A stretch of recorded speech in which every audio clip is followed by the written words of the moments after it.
Shalom Aleichem Rabotai. This is Rabbi Kovacs or Rabbi Kaba, Kalman Akiva Ben Eliezer, and we're pre-recording a Mishnah Yomi for Sunday because Sunday is I hope it's not the day of the observance of Tisha B'Av. We're hoping there will be no Tisha B'Av this year. However, if we are observing Tisha B'Av this year, it will fall out on Sunday because it's Nidche, it's pushed off by Shabbos. It is very worthwhile to note that there's a Gemara at the end of Tanit. So Daf 29 in Tanit, Rabbi Yochanan says if he had been in the generation that set the date for Tisha B'Av, he would have set Tisha B'Av on Asar B'Av, on the 10th of Av. Because even though the fire began on Tisha B'Av, the enemies entered the temple and started the fire on Tisha B'Av, most of the building was consumed by fire the next day, the next halachic day on the 10th of Av. So it's something to think about when Tisha B'Av was pushed off to the next day for Shabbos. For the 10th of Av, we're actually observing Tisha B'Av according to the desired halachic opinion of Rabbi Yochanan.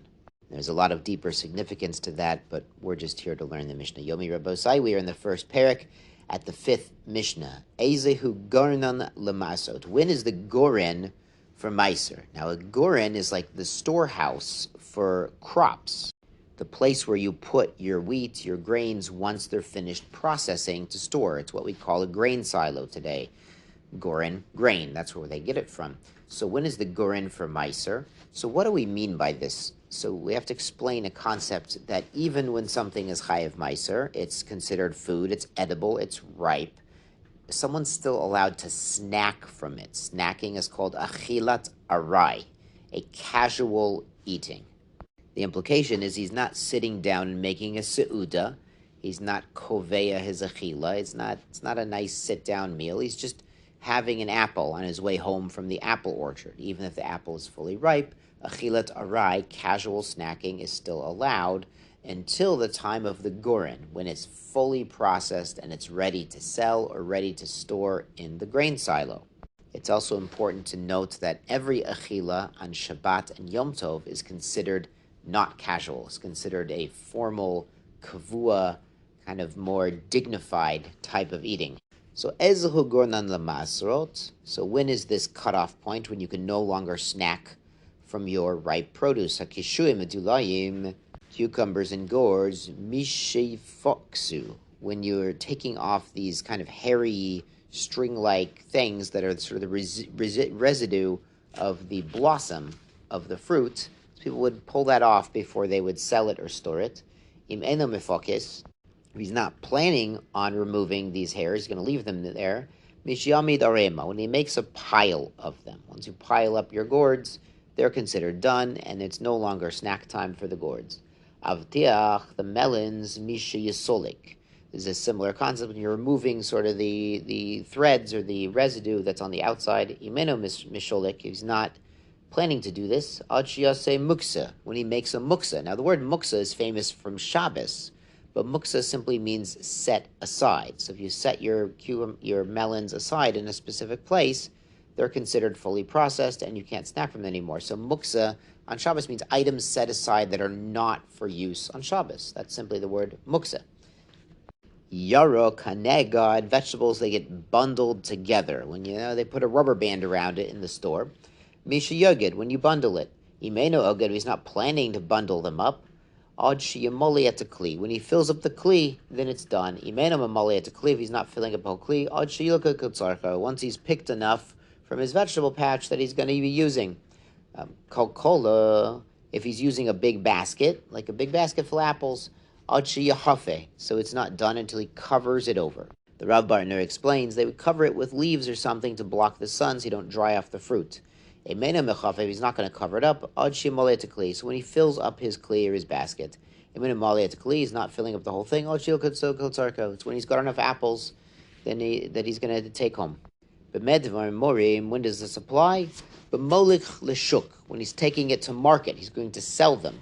For molich lebeito, he's taking it to his house. Even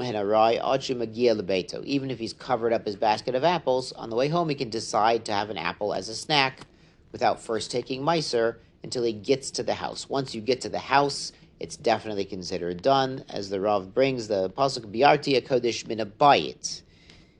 I have removed the holy from the house. This is in Vidui Maasrot, when he comes and he says, I've followed the laws of maaser, comes to the temple, brings Bikurim, he says, I followed all the rules, and I've removed the maaser from the house, implying when it gets to the house, it's definitely done, no matter what condition it was in before it got there. Good Mishnah Vav, Hapered ve'tzimukim ve'charuvin mishyamid arema.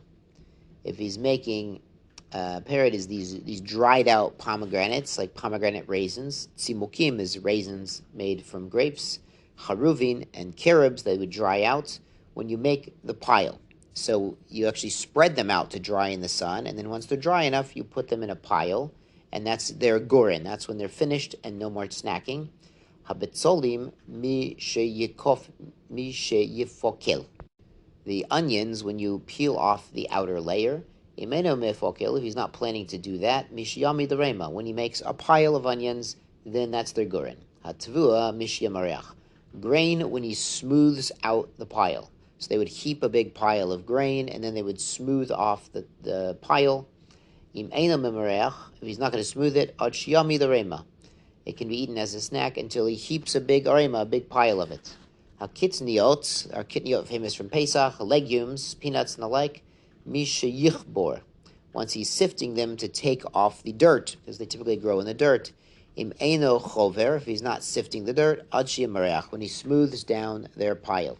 Afal pi sheyamereach, and even though he started to smooth this pile of his produce, notel minak hakutaim, he can take from the ears of grain that were mikuta, they're not completely threshed out, they're not completely made into bare kernels yet, uminit sedodin, or even he could take from the sides of the pile where they haven't been smoothed out yet, says the Rabbi Nura, umima shebetocha teven, and from the grain that's still in the teven, still in the straw, it hasn't been winnowed yet, ve'ochel, and he can eat of these items, because even though you've fully processed some of the grain, the items that are not fully processed yet have not reached the Goren. They're not done yet, and he could still take a snack. Shkoyach Rabosai, be well.